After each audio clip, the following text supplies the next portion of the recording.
and tear it down. Call as a quarterback and send him out. I feel it, air it out, air it out. I hit it, clear it out, clear it out. I feel like Superman and tear it down. Call as a quarterback and send him out. Take off. I'm on a rocket, a space dog. Bought a new car from Elon, wanna race. I've been asking how long is it gonna take. I've been cracking the car, had to break it safe. I've been riding my wrongs, had to change my ways. I was stuck in one place, so I had to shake. They try holding me down, but I found my way. Roddy Rich and no bicycle love me. Right away, then my heart went all ice again. Find the balance, my patience been going thin. In the field every day till I reach the end. Popping up on your side like we had a bounce. Ain't no way that they think that it's stopping now. I've been waiting for my turn to come around. I've been waiting for my turn to come around. Air it out, air it out. I hit it, clear it out, clear it out. I feel like Superman and tear it down. Call as a quarterback and send him out. I feel it, air it out, air it out. I hit it, clear it out, clear it out. I feel like Superman and tear it down. Call as a quarterback and send him out.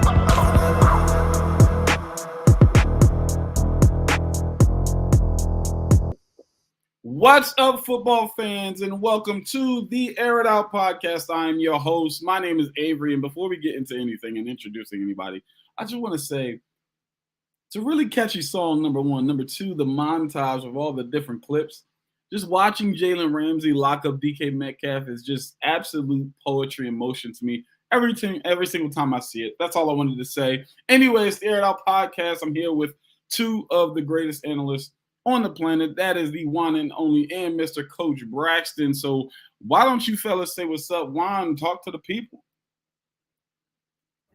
And I put myself on mute for a second. It is great to be back and just in time. You know, regular season's over. The 14 teams are set. This is my favorite time of the year. Forget my birthday. Forget Christmas. Forget Valentine's Day. It's NFL playoffs, baby.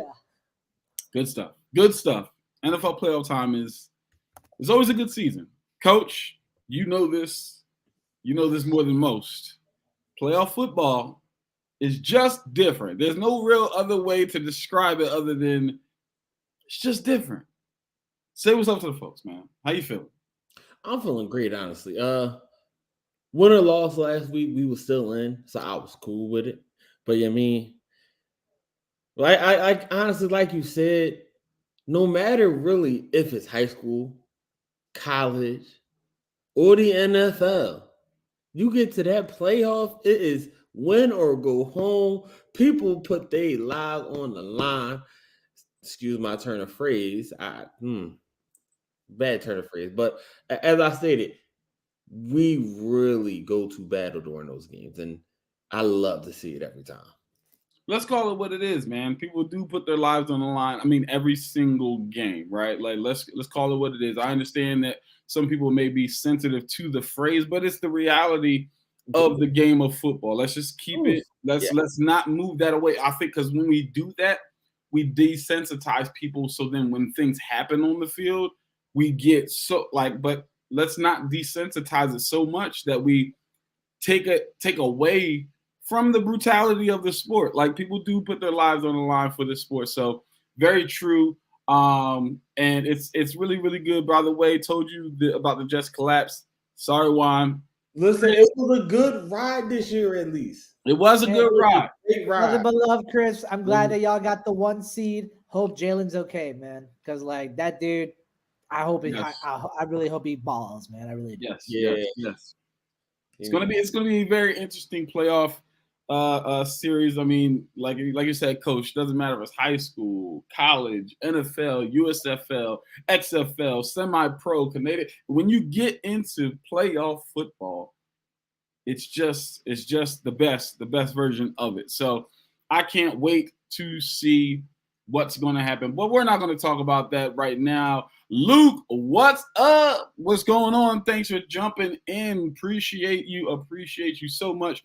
All right, listen, we're going to jump right into our first topic. I'm not even going to waste your guys' time, okay? It's the Air It Out Football Podcast brought to you by Inside the Hashes, and we're going to jump right in. Okay, so as you all know, there's going to be a lot of movement, especially at one particular position, and that is the quarterback position, right? And so my questions to you guys, there's a lot of veteran quarterbacks on the move, and I want to know what your thoughts are on some of these guys. Where are they going to land? What's their future? What's going to happen with them?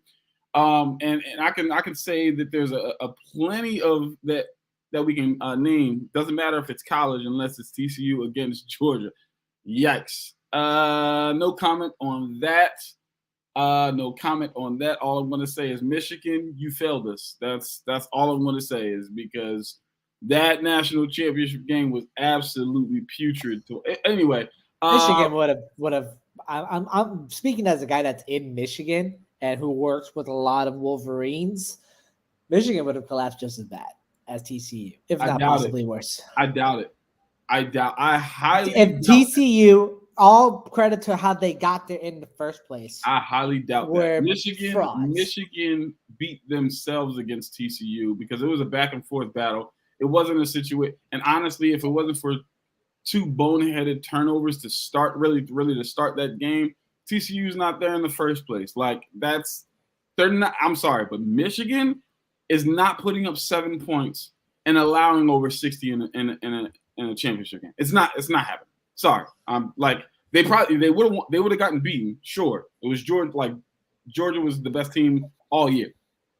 But no, they got steamed. This is the Air It Out Football Podcast.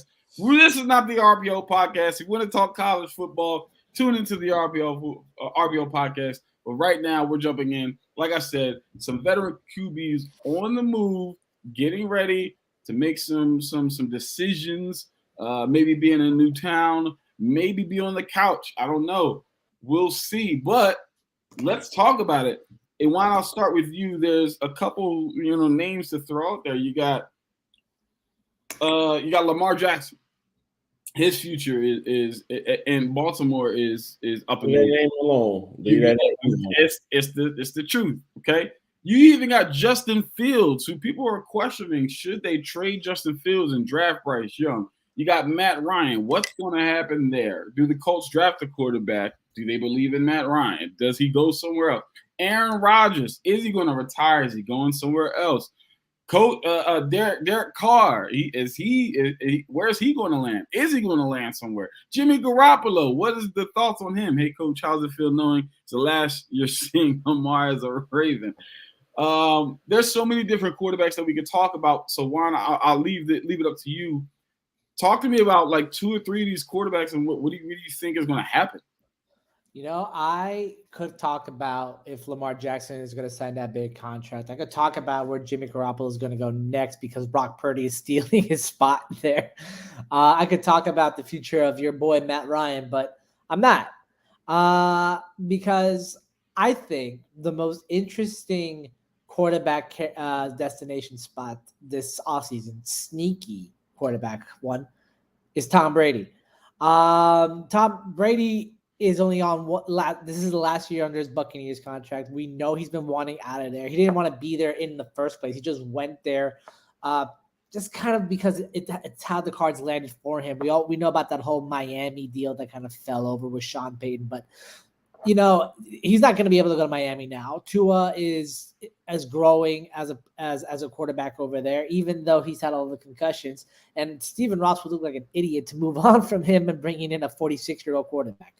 But if you can remember during the Brady sweepstakes, there were two places in mind that were rumored to be interested in his services. The first one was in San Francisco, but you had Jimmy Garoppolo there, and Kyle Shanahan drafted Trey Lance that same year. So, Kyle Shanahan knew that he was going to stick with his guy. But the other place on the list is where his former offensive coordinator is, the Las Vegas Raiders. I think Brady might give the Raiders a call because, for one, you have one of the most talented wideout groups out there with Mac Hollins, Devontae Adams, Darren Waller, and Hunter Renfrow. Those are underrated weapons in this league. Not to mention, a short white guy in the slot is a perfect Tom Brady offense. The offensive line still needs some work, obviously, even though Colton Miller is an underrated lineman, just needs to get more reps under his belt. You have one of the best running backs in the league and Josh Jacobs, and we all know that Tom Brady thrives in a well-run running game. The defense needs to be addressed, but nothing that they can't spend in free agency for. And Brady has to adopt that new persona of being what I've kind of come to learn is being like a city boy. He's he's new on the scene. He's single. He's one of those like mature guys, and Vegas is the city of sins. And I think Brady's gonna go where temptation will take him. I'm calling it Brady to the Raiders. All right. I'm not mad at that. I don't foresee it, but I wouldn't be surprised or shocked if it does happen. Don't sleep on Miami, man. I mean, if Tua decides to put his health as his main priority, we could see a situation where he says, "Listen, man, 3 concussions in 1 year, I think I'm good." So he might hang it up. And if that's McDaniels runs that West Coast offense style that requires a lot of mobility out of a boot.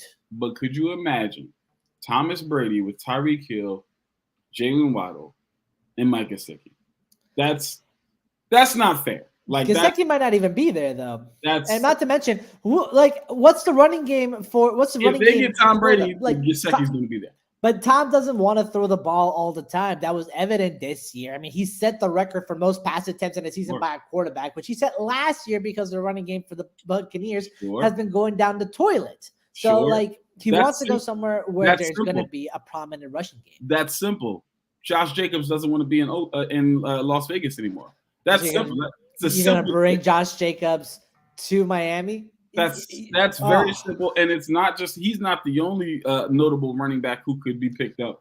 I mean, speculation is that Saquon Barkley may not be in New York anymore. I mean, there's a ton of possibility. We're even hearing that. I'm not even going to go there. Anyway, Coach, I want to hear from you. What are your thoughts? What on these quarterbacks? What's the most intriguing story for you? Also, what if Purdy goes on a deep run? Trey Lance could be on the move too. Just saying. Very true. Could not agree with you more there, Chris. And a team like Carolina, if they miss out on Young or Stroud, could bargain for Lance and build around him. Could. I mean, and again, we're like I said. So, and this is just we're talking about Lance. There's so many other quarterbacks that I just named. Derek Carr. You just named Tom Brady. Aaron Rodgers. What does his future look like? Matthew Ryan. Justin Fields, what does that look like? Look like there. Even Kyler Murray. I mean, there's speculation that Kyler Murray might, be on the move and different things like that. So, Coach, talk to me. All right. So, hear me out. Hear me out. Oh, here you go. Kyler Murray, Russell Wilson, trade. What? No, what? What? What? What are you talking about? Arizona doesn't even have a head coach right now. What do you? That I stated. Hear me out. So my theory came about before. What? But listen, before the firing of Nathaniel Hackett and before Cliff Kingsbury got the axe, those two coordinators needed a new life. You switch Russell Wilson for a guy that's more coachable, as Cliff Kingsbury said that Kyler Murray is not.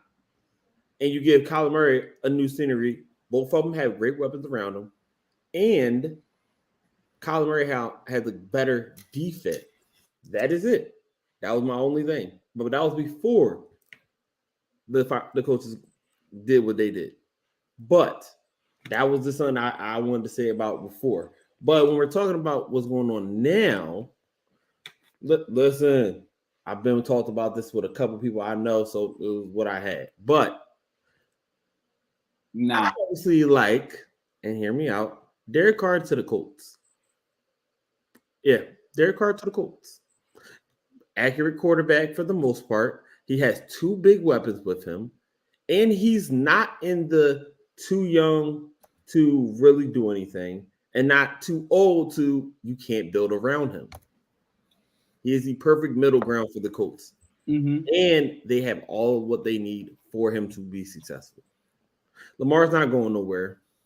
And Juan, how would you feel if Tom Brady went to the Jets? I wouldn't mind it, to be honest. Let's just think about it. Like he could turn him around from doing the collapse. They'll have a solid defense, and he does not have to throw the ball every time because Breece Hall should be coming back. Michael Carter's Michael Carter, James Robinson, if I'm not mistaken, still. And me personally, I like the other running back. I believe it's Zion Knight. Zonovan Knight. Bam Knight. We call him Bam. I like what y'all have built up there. And I think Zach Wilson possibly going to the Bucs to replace as just a filler will look better because he needs somewhere else. He's not going to do it in New York. And that's just to get him out of there. As much as like having Tom Brady in New York is an interesting prospect, I know for a fact Tom Brady hates the New York Jets.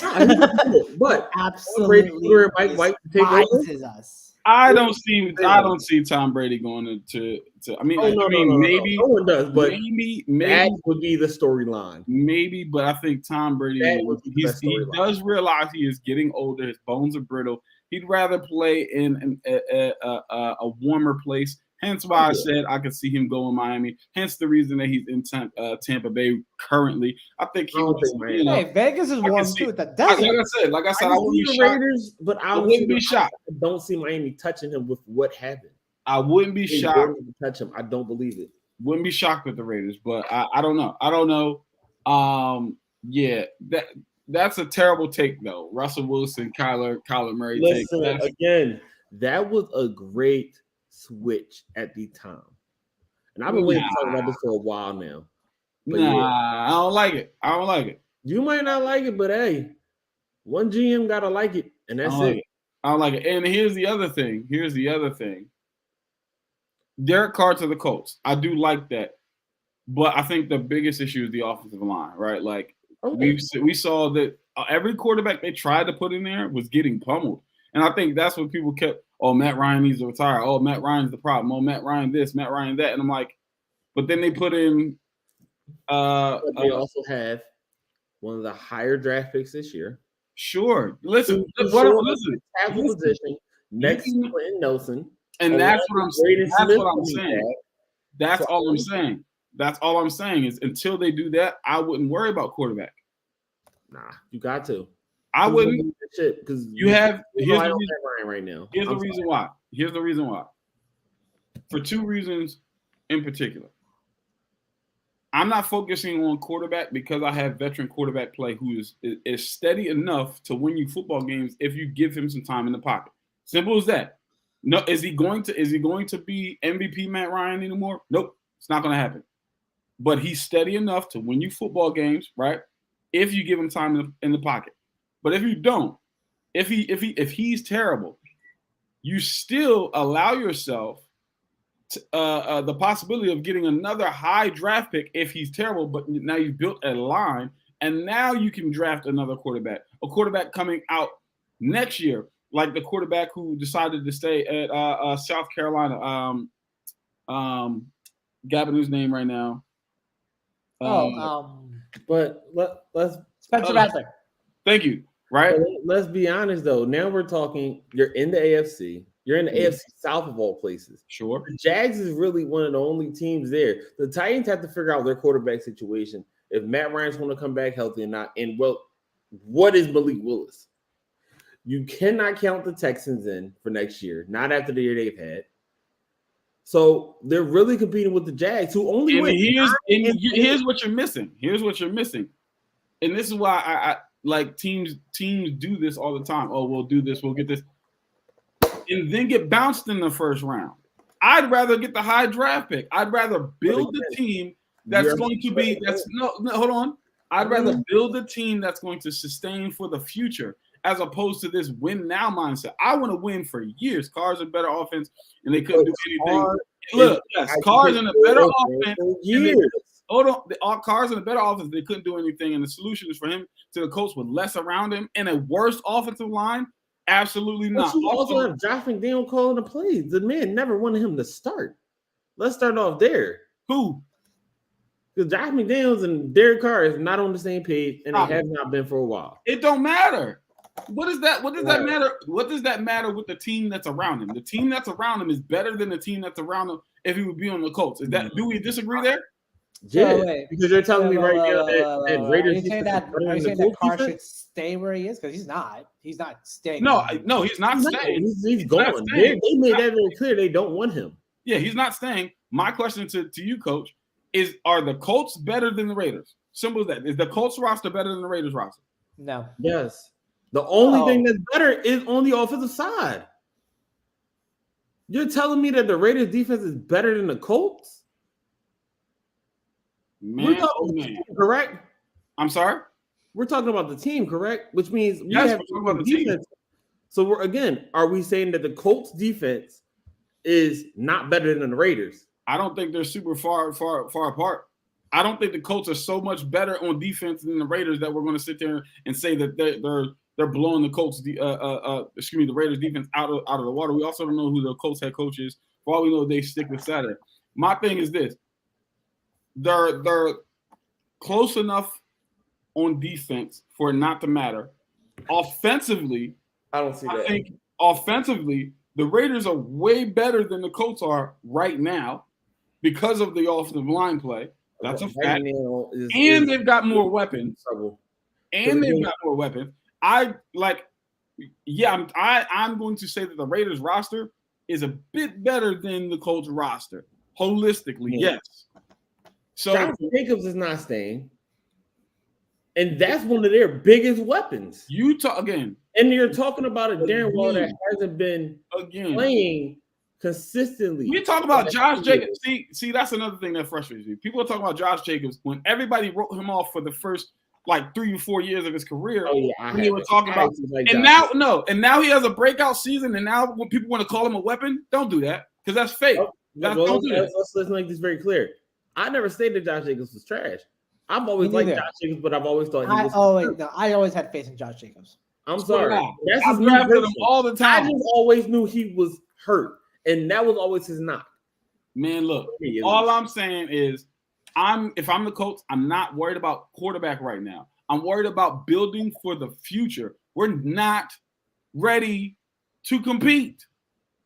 Our offensive, we have one of the best young running backs in all of football. We have an up-and-coming potential star at receiver in Pittman, and you can't protect any quarterback that you put back there. So I'm going to build the offensive line, and then we're going to see what the quarterback situation looks like. Because here's the thing. If I build the offensive line and Matt Ryan or whoever the quarterback is has time to throw the football, that's a better chance, right? Because at the end of the day, all you need is somebody. I don't trust Matt Ryan and Sam Ehlinger in the same spot as I would Derek Carr presently. Listen, I don't disagree with you, but I want the line first before I'm worried about that. I'm focused on the line. That's what I'm focused on. Sorry, that's just me. Because at the end of the day, Derek Carr is also aging. He's not extremely old, like you said, but he's not extremely young either, like you said. If I got a chance to build an offensive line and get a quarterback behind them, and he's young, and we can build for the future, I'm doing it. That's what I'm doing. I'd rather do that. Sorry, but that's just again. Now you're hoping that you get conversation really went up the rails. Get another quarterback. That's a lot of faith. That's just me. I'm sorry. Again, no. I have no faith. I have no faith. Just getting a tackle in the draft. I have no faith in Jim Irsay. I was the quarterback. I have no faith in how hard it is for them to find a legitimate quarterback starting for them. What do you say? I said it's easier, most likely, for them to find a tackle, which they found multiple great offensive linemen recently, than it is for them to find a quarterback, which they have not been able to find a quarterback since Andrew Luck retired. Have we not seen other serviceable quarterbacks do well behind good offensive line play? But prime example. Do we think Brock Purdy would be balling on the Colts like this?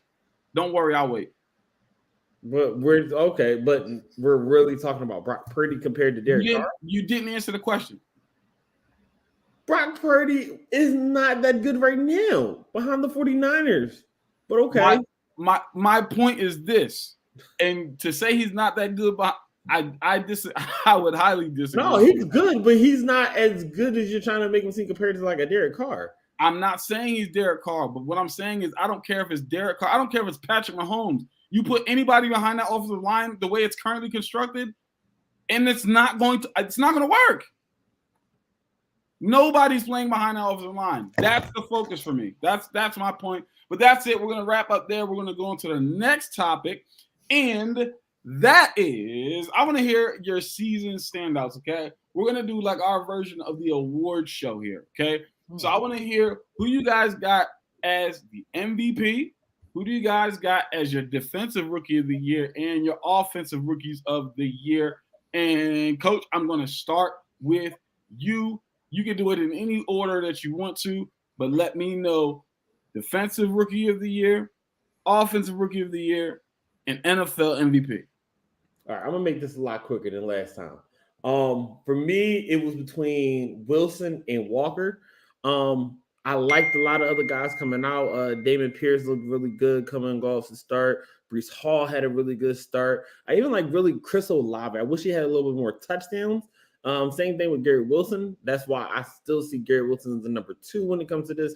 But Kenneth Walker truly showed that he's that guy throughout the season. Yes, he had a couple games slump, but he was able to not only start the season strong, slow it down, and still pick it back up to find his groove, especially in these last 4 weeks. 9 touchdowns on the season, 1,200 total yards. I got to give it to Kenneth Walker, offensive rookie of the year. Defensive rookie of the year, I like Aiden Hutchins, and shout out to James Houston, who 7 games, 8 sacks. Let's just call it that right there. 7 games, 8 sacks, and he has been a terror with him and Hutchinson. But Hutchinson lose out with those 3 picks and 9.5 sacks to Tariq Woolen. I'm sorry. That's just what it is. You cannot have 16 pass defenses and lead the league in interception, tied for the league in interceptions. Has been a destructive monster when it comes to passer rating and quarterback rating. That's ridiculous as a rookie. He's big, he's fast, he's strong. He covers well, he tackles well. I don't know what else you want out of a guy. Oh, wait. And he scores. He had the touchdown on this season. So I'm sorry. Got to give it to Tariq Woolen, defensive rookie of the year. Yeah, MVP is Jalen Hurts. It is real simple. He was out, they lost. He came back, they won. It is what it is. Listen, you can put the picture up all you like. I'm not an Eagles fan, but like a true Eagles fan. Never. But again, I said it when he came out, and a lot of guys said they didn't like him. I liked him coming out, and I liked him enough to even have him as a first-round pick. He may not have started his first year as a first-round pick, but I liked him even then. I seen the potential. I seen what he can do in college. And you give him the weapons around him that he has now, you see what happens. The man wins. There's no reason why you should have a 99.8% chance of getting it every 3rd and 1 and 4th and 1. I'm sorry. That's ridiculous. Give the man his award. Simple. All right. Very simple, short, sweet, and to the point. Juan, floor is yours. Sauce Gardner for defensive rookie of the year, Garrett Wilson for offensive rookie of the year, and Patrick Mahomes for my MVP. Mahomes has shown that he can get by without Tyreek Hill. I mean, for God's sakes, man. Like, the man just eclipsed 5,000 yards passing again for the 2nd time in his career. Only Drew Brees has more. He is that Kansas City offense, all right? He makes it go. He is still a magician. He still does things that we've never really seen a quarterback do ever, even now. Like, he does things that 2019 Patrick Mahomes couldn't even do. He's more mature in how he sees the game. He still throws at crazy angles, and you can't deny it. You cannot deny that Patrick Mahomes is the best player in the NFL. He's the Michael Jordan of the NFL. We've never seen a quarterback like him. We probably will never, ever see a quarterback like him ever again. And, you know, Jalen, I think those 2 games that he missed cost him, because what's the number one thing that you want an MVP to be? Consistent. And how can you be consistent if you're not on the field? So that's one. Garrett Wilson, he had 3 different quarterbacks throwing the ball this year. And out of all that, he still notched 1,000-yard season with the Jets and scored 4 touchdowns and became a number 1 wideout before our very eyes. As much credit as I'd love to give Kenneth Walker for coming out, he also missed 2 games. And yes, the 2 games that he missed, the Seahawks lost. However, Wilson was also out there on the field from week 2 to now, was still consistent and still a focal point of the offense. So that's my argument there. And then Sauce Gardner, I kind of compare him to like a Jalen Ramsey in the sense of like he's big, he's quick, he's handsy. He won't be at the top of the numbers all the time. Like he only had 3 interceptions to start the year. But you could tell that a rookie, no less, has demanded the respect of his peers when they stop throwing to him. And that's all I'll say on that. I like it. I'm not mad at it at all. Good picks. I'm going to go here. Defensive Rookie of the Year. I'm going to have to agree with Juan here. Sauce Gardner from the jump has been absolutely phenomenal. I mean, the words lockdown corner don't get thrown around a lot because corner is the hardest position in the NFL. And he stepped on the field and said, no, that's who I am. Like, this is my identity. My identity is lockdown corner. And he was absolutely locked down this entire season. He was phenomenal. He played extremely well and showed that, I belong in this league. This is what I do. And I love the fact that it's really what he does. It's not something, he's not one of those guys that was like a converted wide receiver. I play corner. This is what I do. And I do it well. And he did it at the highest level this year. I'm not really big on picks when it comes to corners because of the fact that when you're that good, they don't throw to you. Darrelle Revis doesn't have a ton of interceptions in his career because when you're that good, they don't throw it to you. The only one who has a bunch of interceptions who was that good was Sanders, and that's because the way he played, not his skill level. The way he played was, I'm going to bait you into throwing the football to me, and I'm going to go get that pick. So I think he was absolutely phenomenal. I think Woolen is a dog without question. I think it's really more so 1A, 1B type situation more than it is like a clear-cut decision. So I'm not mad with anybody who picks Woolen. I'm not even mad if anybody picks Aiden Hutchinson. But for me, I think what Sauce did is remnant of those early 2010 Jets with Darrelle Revis and Cromartie on the other side. Like, it literally was just, don't throw it over here because you're not completing it. He was just that good this year. Offensive Rookie of the Year. I'm going to give an honorable mention here really quick. Outside of Garrett Wilson and Chris Olave, who were phenomenal, I think there's somebody else that doesn't get a lot of talk. And I'm going to sound like a homer here, but you gotta pay attention to the numbers. His name is Tyler Algier. Tyler Algier had 1,000 yards for the Atlanta Falcons quietly, and most people didn't even know this. He had 1,000 yards, and he didn't even start the first 7 games of the season. So with that, now he was healthy, but he didn't start those games. He backed up Cordell Patterson until Cordell Patterson ended up getting hurt, and then they brought in, obviously, Tyler Algier and Caleb Huntley. And Tyler Algier had 1,000 yards this season. The touchdowns don't reflect it just because the offense sputtered at times, and especially in the red zone. Marcus Mariota also with the turnovers a ton was really bad this year. But he was absolutely a bright spot on a team that really needed one because they were really hampered in the passing game with Marcus Mariota. We knew that the Falcons were going to run the football. We didn't know that they were going to run it as well as they did, especially with Flash getting hurt as early as he did and for as long as he did. And Tyler Algier came in and did his thing and got 1,000 yards, which is absolutely phenomenal. So he is my honorable mention there for Offensive Rookie of the Year. But the answer to the question for Offensive Rookie of the Year, without question, is Kenneth Walker. I think Kenneth Walker came in and changed that team. People were questioning what was going to happen because their running back situation has been very good, but sputtering with injuries since Marshawn Lynch. I mean, Chris Carson and different things like that. And now this guy comes in, and if it's not for those 2 games that he missed, I mean, there might be MVP consideration for this guy. He was that good this season. He was absolutely on a tear. He's seemingly unstoppable.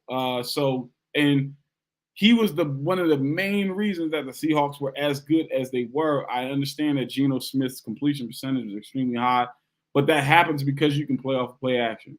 And you can't play off play action if you don't have a good running game. Kenneth Walker was that guy. He was absolutely a monster this season. So I'll say Kenneth Walker, Offensive Rookie of the Year. And my MVP is without question Jalen Hurts. I mean, the dude is phenomenal. And I understand your point, Juan. And I heard when you said Patrick Mahomes is the Kansas City Chiefs offense. I would disagree in this. I believe he is the most perfect fit for their offense. But I do believe that with Andy Reid and his creativity, you can plug another quarterback into that offense and they'll be good. Jalen Hurts took a team last year that wasn't supposed to be in the playoffs to the playoffs. And then Jalen Hurts got what he needed around him and literally had an undefeated season up until a certain point, and was absolutely on a tear. Jalen Hurts is and then we saw him get hurt and they didn't win. They did not win without him. Like this same team with all those weapons and that did not win without him. Actually, we're not good. So for me, I think it's hands down Jalen Hurts for the fact that they did not win without him. He played extremely well. He didn't turn the ball over a ton. I feel like Jalen Hurts deserves the MVP, and he's got his team to the #1 overall seed in the NFC. And they look like the best team in the NFC, in my opinion, holistically. So it's got to be go to Jalen Hurts. My only argument with that is the injury history. I mean, we saw 2 MVP caliber seasons out of Derek Carr in 2016 and Carson Wentz in 2017. Both got hurt. Both lost those chances at MVP because they got hurt. So with Hurts, Sure. even though he came back, even though he's back in the seat now, can Pro Football Writers look over the fact that he was injured the last 2 games while his other competition has been consistent in staying in the lineup? Even Josh Allen, who has a tear in his elbow, still stayed to play. So I think it's 2 things. I think there's 3 things that we need to talk about. Number 1, I think that injuries should not play as major a factor. If it's no more than 4, if it's 4 games or more, yeah, you gotta kind of anything more than that now. It's like it takes you 2 games is not that bad, especially with now a 17-game season. I don't think that should play a factor. 2 games. Number 2, I think record has to play a factor as well. The Bills were fighting for their lives to get that #1 seed. There's a lot on it. The Eagles, not really. They kind of knew they had everything wrapped up. They went undefeated with this guy up until the Commanders. They were absolutely phenomenal. They knew. They were like, because he probably could have played, but they were like, we kind of got this thing wrapped up. We're good. And then when they realized, wait a second, we kind of want to wrap this up and give him another week, he comes in a little bit early, wins the football game without throwing a touchdown, and then he's like, all right, I'll get my bye week to rest even more. And then the third thing is, I think, like I said, I look at it from a standpoint of, yes, injuries are a thing in football, but they're uncontrolled. You can't control when you get injured or how you get injured. I think that with Jalen Hurts' injury, like you said, he came back. I think that's just the difference there. If voters are looking, he came back. Wentz could not come back. Derek Carr could not come back. Jalen Hurts came back, and not just came back, clinched. That's MVP caliber worthy. Came back and clinched. So for me, it's Jalen Hurts, coach. Honestly, you got to think about it like this. We have to understand, especially when it comes to the MVP, it's supposed to be the most valuable player. Who is the most valuable player to their team? Jalen Hurts, they don't have him. They lose. That is why when you have, let's just say, for contract negotiations with players, when a player gets hurt like a Dak Prescott, Or Lamar they did Jackson. not have a great season after that. You see how valuable he is. Lamar Jackson goes down. Last year, what happens? We don't win many games. You see what happens. You need him. Same thing this year. We win a little bit more because we're a little better prepared, but we still need him. Jalen Hurts lose. Now, and if they won those games with Minshew, maybe I can understand. But they lost, and they lost in a very decisive manner almost, which is why it's so much more valuable. We have to start taking that into account. We're talking about an MVP. Because right now, it's just a quarterback award for me, honestly. That's why Kenneth Walker, I'm sorry, I couldn't even believe that he's the MVP because I know he's not going to get the appreciation he should. I mean, the argument could also be made that probably Justin Jefferson could also be an MVP candidate. Exactly. Right? He's not going to get the consideration because he's not a quarterback. Without question, but I think Kirk Cousins should be an MVP before they say Justin Jefferson, and that to me is ridiculous. I disagree with you there. I think Kirk Cousins absolutely should be 5 or 6 in the MVP consideration, and here's why. Kirk Cousins, Jefferson. Yes, I'm sorry. Here's why. Number one, receiver, unfortunately, is one of those positions where you're dependent on somebody throwing you the football, right?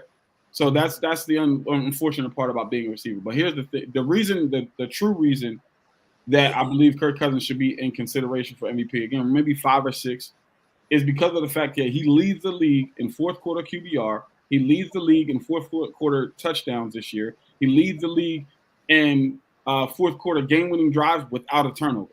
This year, Kirk Cousins is absolutely warranted some MVP consideration. Again, maybe 5, 6. He was balling this year. Like I can't take it away from him. Ultimately, like let me put this on you guys. As much like if we had the votes for MVP, I know you would go for Jalen Hurts. You would go for Jalen Hurts. I would go for Jalen Hurts and a vote for MVP. But on the realistic outlook, by how people think, especially like how knit and tight this race can be, Mahomes will win those votes because it's Patrick Mahomes. Yeah, I mean, I think people will. I mean, people can look at it that way, but I think if people are objective and realize that, you would think that if people are realistic, it's Patrick Mahomes every year, but we understand that it's not an every year. Like it's not a realistic award. It's a narrative award. It's a yearly narrative award. Otherwise, like I said, Tom Brady would have more. We all know Tom Brady should have more MVPs. If you look at the NBA, there was nobody more valuable to their team between the years of 2008 and 2018 than LeBron James. There's nobody that should have won an MVP during those years. Period. Hold up. Wait a minute. You said the wrong dates, sir. Let's go back to almost 05 to now. Let's be honest. I didn't want to go crazy. I didn't want to go crazy. That's not going crazy. It's being honest. We want to speak the truth on here, people. I didn't want to go crazy. What are we talking about? I didn't want to go crazy, but you're right. But the point I'm making is that we know that it's a yearly award, right? And this year, nobody was more valuable to their team than Jalen Hurts. Otherwise, like I said, it's honestly, there's 2 quarterbacks, maybe 3 quarterbacks that it should fluctuate between, and that's like Aaron Rodgers, Patrick Mahomes, and Tom Brady. Like they're that valuable to their teams, right? Like Brady's never won a single one. Like, how did you know what? All right, we're getting to nostalgia podcast here. Also, I see it like one. I see it like flex. I love the show. Like I want to ask, because you posted this, you asked this question, and so I want to reiterate it. You said, how much value do we put on players that are absent in that win ratio. Juan, so I'll pose that question to you because you, in a sense, and I know you're not knocking him, but you gave a deduction in your MVP essential cast because Jalen Hurts missed 2 games, but also those 2 games that he missed, remember, they lost, and by very convincing margins. So how much stock do we put in it? In terms of injury? Yeah.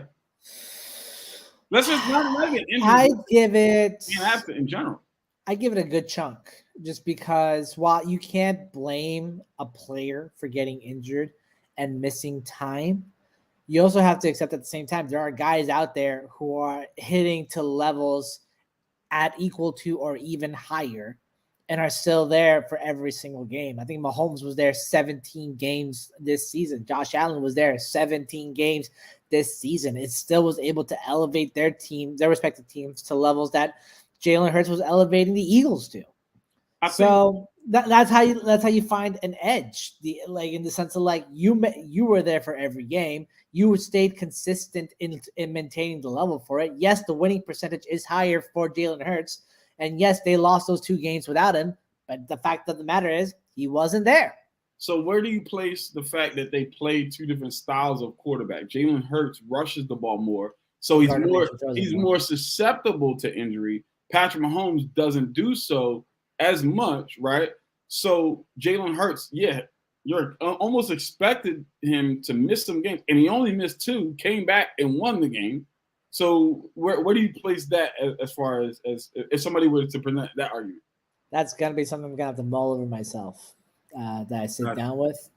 But like I said, if I had a vote for MVP, it would be Jalen.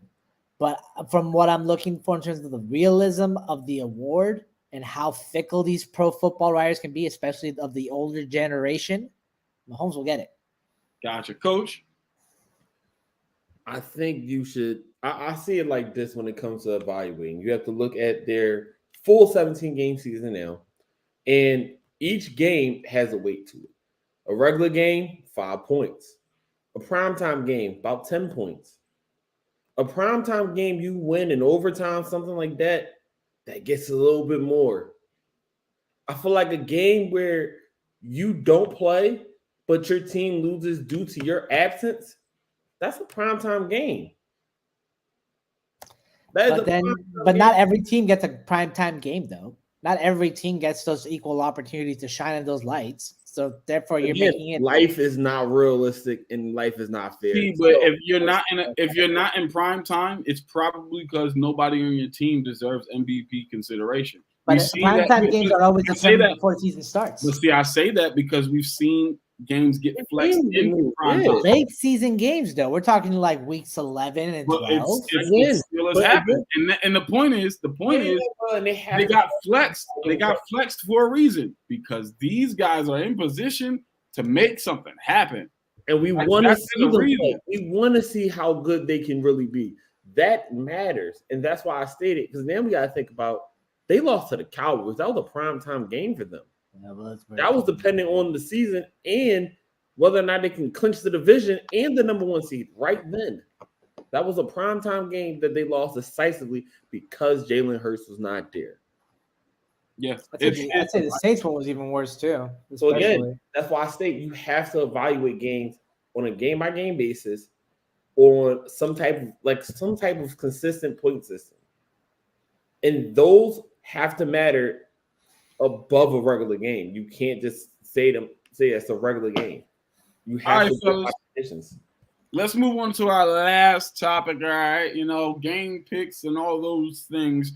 But I just want to go on the record and say that Chris Thomas agrees with my picks. I noticed you didn't put it up, Avery, so I'm saying it now. He offensive rookie of the year, Garrett Wilson, and defensive rookie of the year, Sauce. I did put that up there. I put that up. I might have missed it then, but he still got Garrett Wilson in there and Sauce. So Jetta, baby, woo! Listen, you can put it up there. If Darrelle Revis' new guy is Sauce, that's Richard Sherman's first year. My thing is this. My whole thing with Garrett Wilson, he probably would be number 2 for me. The reason being is he didn't change the offense. Sauce changed that defense. He absolutely changed it. Like, we were talking about the Jets' defense this year, not their offense. And, of course, the quarterback play had a huge part in that, of course. And Garrett still put up the numbers despite who was at quarterback. But Sauce changed that defense. Like, he was just – when we talk about the Seahawks defense, you name me more than 2 players other than Tariq Woolen.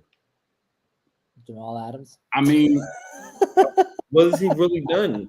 Because the team right now runs to, I'm sorry, Tariq Woolen and that pass rush that they started to have with Boy Mafe, Darrell Taylor, those guys. But me personally, it's Tariq Woolen is the engine. He started it off. I don't agree. I don't agree with you there, but I do agree that he is a pivotal part. I don't believe he's the engine though. But with that being said, game picks, but it's playoff edition. So we got our playoff predictions. We're going to do this, though. We're going to announce the fact that Juan, the one and only, is the winner of our regular season game picks. So he is the winner this season. He absolutely smoked us. I'm not even going to get into the numbers. He smoked us. It was bad. But there were weeks I forgot to put in numbers. Juan was consistent and absolutely scored us. So shout out to Juan. So we will make sure that we get you something special once I get mine. And then we'll go ahead and move forward. All right, so playoff predictions. We've got this Saturday and Sunday a full slate of games. So I want to start with you, Juan. Give us your game picks.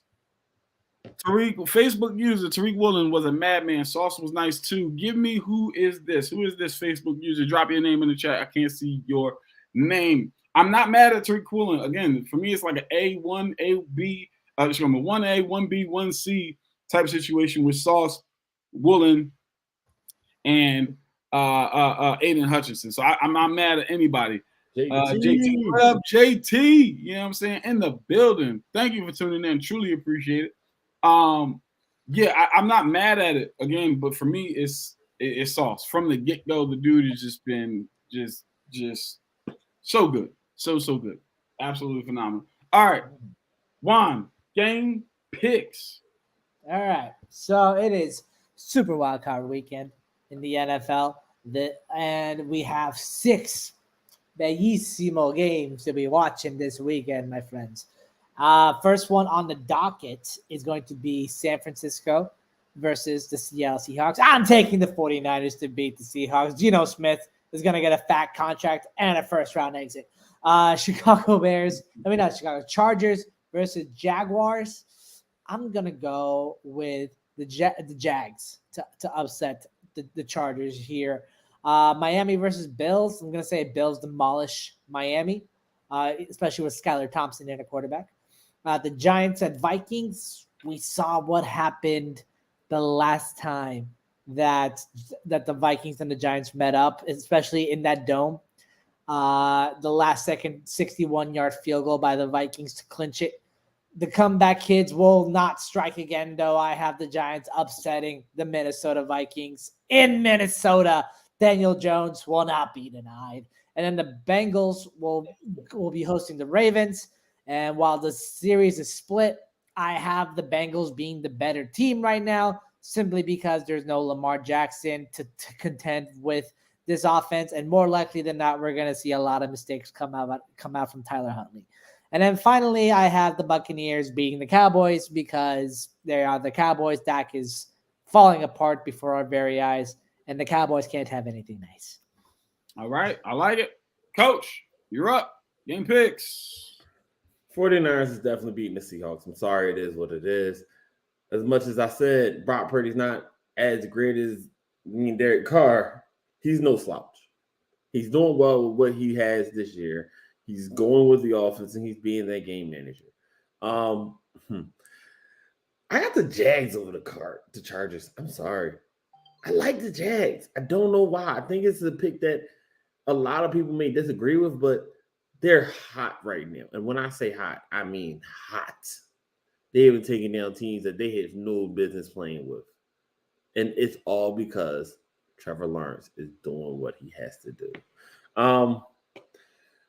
Bills are beating the Dolphins. I'm sorry. I don't believe Tua's playing in this game, and Skylar Thompson or Teddy Bridgewater is not going to beat Josh Allen. The Vikings, the fraud Vikings, yes, they survived for one more week. I don't believe in Daniel Jones. I'm sorry. I liked him this season. He did okay, but I do not see him getting past the Vikings. The team is solid, at least on the defensive side, running the ball with Dalvin Cook. They have enough. Cowgirls win this game. I don't see it happening for the Bucs. The Bucs were too up and down for me this season. I just don't trust it. I don't. Ravens are going to win this game, but it is going to be a very, very hard game to win. High difficulty. Need a miracle. Lamar, run out fourth quarter, come out, do what you got to do. But it's going to be a rough one. It's going to be a rough one on Sunday night. I like it. Not mad at it. Couple upsets in there. One major one with the Ravens. Anyway, we're going to go ahead and get into my game pick. Seahawks versus the 49ers. Give me the 49ers, man. I think Geno played very well this year, but I just think the 49ers are a more complete team. Deebo Samuel looks to get back healthy and whatnot. It's gonna be a barn burner, but I'm gonna give it to the 49ers. Chargers versus the Jags. I'm gonna go against the grain here, man. Y'all both pick the Jags, but I'm gonna pick the Chargers, man. I think Justin Herbert is gonna be like, hey, I'm the young golden boy of the league here. So I think he plays a really good game. Chargers over the Jags. Dolphins versus the Bills. Taking the Bills for the same reasons. No Tua Tagovailoa. And Vikings versus the Giants. I want the Giants to win. Let me repeat, ladies and gentlemen. I want the Giants to win. And I want them to win handily, actually. And as a matter of fact, I believe the Giants, I saw a stat that said if every team, what would teams' records be if every – because they were going based on one score wins. If those one score wins or losses were reversed to the opposite outcome, what would the records be? The Giants would have been 12-4, and the Vikings would have been 5-11 at the time when I saw this. And so for me, I want the Giants to win. I wouldn't be shocked if the Giants to win. My gut is kind of telling me they're going to win, but I'm going to go with my brain here and say the Vikings. Ravens versus the Bengals. No Lamar Jackson. I like Huntley, I do, but no Lamar Jackson. I get it, guys. I get it. No Lamar Jackson. If it was Lamar, I'd pick the Ravens, but I get it. Lamar, I get it. Again, high difficulty. We need Lamar doing his up. I had to use the bathroom. I'll be back now. Here you go. Listen, that's what we need. What y'all need is remember when Bobby Boucher showed up in the fourth quarter of the Burger Bowl? Listen, we just signed that. We signed that for 5 years, $100 million. That's what y'all need. That's all I'm saying. But Bengals over the Ravens. Cowboys versus the Buccaneers. Sorry, Thomas, but you're going out in the first round. I think the Cowboys get it done this year, and they put an end to the Tom Brady win streak here. I think they went on like a 3 or 4 game win streak at the end of the season. They're gonna end that. I think Cowboys take it home. Cowboys only stay past the first round though. Let's make that clear. They don't make it. If Dallas goes and beats the Buccaneers. Oh, we lost him. Oh, no, he's back. Oh, we lost him again. Oh, there he's back. If Dallas does win wild card weekend in this situation, then their most likely matchup is going to be the San Francisco 49ers, I think, because they'll be the second seed and going up there. It depends on who the worst seed is, because if my calculations are correct, the worst seed would be the Giants in there, and then they would play against the Eagles, and then the Cowboys would take the 49ers. That is correct. So we'll see what happens. But those are my game picks. Hot Take Thursday. Do you have any hot takes for us, Juan? Not a hot take, but more of a hopeful take. How about that? Okay. Damar Hamlin comes out of that tunnel in Buffalo to a roaring crowd of people. He won't be suited up. Sure. He'll be running out that tunnel, waving a Buffalo Bills flag and leading Bills Nation to "Let's Go Buffalo." I'm be honest. If I see that, I'm gonna cry. I felt it when you said it, and if I see that, I'm going to cry. I know I'm gonna be balling. I'm balling big time. My hot takes. I'm gonna start with one, man. Like, because I want them to win, the Giants win 30-10. They stomp the Vikings. That is my prediction. That's my prediction. They stomp on the Vikings. And then my other hot take is that Ayo. Nope. Sorry, change the scenery. you're good. That's right. My other hot take is that I'm sorry, but Coach, you're not gonna like this one. But Joseph Burrow, Joe Shiesty breaks an NFL record for touchdowns thrown against the against the Ravens. And they stomp on the Ravens. The Ravens do not score more than 7 points. That is my hot take. That is my hot take. I'm sorry, Coach. Wait, Coach, I'll make you feel better. My hot take was more of a hopeful take. I had said that DeMar Hamlin was going to come out of the Bills tunnel waving a Buffalo Bills flag and leading Bills Nation to a song of "Let's Go Buffalo" right at the 50. All right, let's go, Coach. Hot takes. It's You came in the with the sauce. disrespect, gentlemen. The disrespect. Oh, He came in hot. oh, Chris Thomas came in with the gentlemen, fire. we're gonna make this a simple hot take. The Buffalo Bills blow out the Miami Dolphins by 35 points. Let's just say what it is. Not a hot take. That's a warm take. You gonna say right now that Miami is gonna get blown out by 35 as a warm take? Without who's that quarterback? Without Tua, yeah. I'm sorry. I still got a little better more faith than that in Teddy B now. I got a little more faith in Teddy B than that now, but It's not Teddy B that's playing. I can see it. Skylar Thompson. It's Skylar. Nah. That's Now I'm why- gonna give you my second one. I'm gonna give you my second one. That's why I'm wrong. Again, I thought it was Teddy B going. My That's bad. why it ain't Teddy B. All right. With his 2 gloves. Thomas Edward Patrick Brady. You score 1 touchdown and you lose by 3. The last thing you see is a pick 6 to end your career with the Bucs. You know, we said the same thing would happen to him when he ended his New England Patriots career with a pick 6 to the Titans. And then look what happened. All right. Well, not mad at it, ladies and Also, gentlemen. wait. Also, you know you hate a player when you know his full name. Thomas Edward Patrick Brady.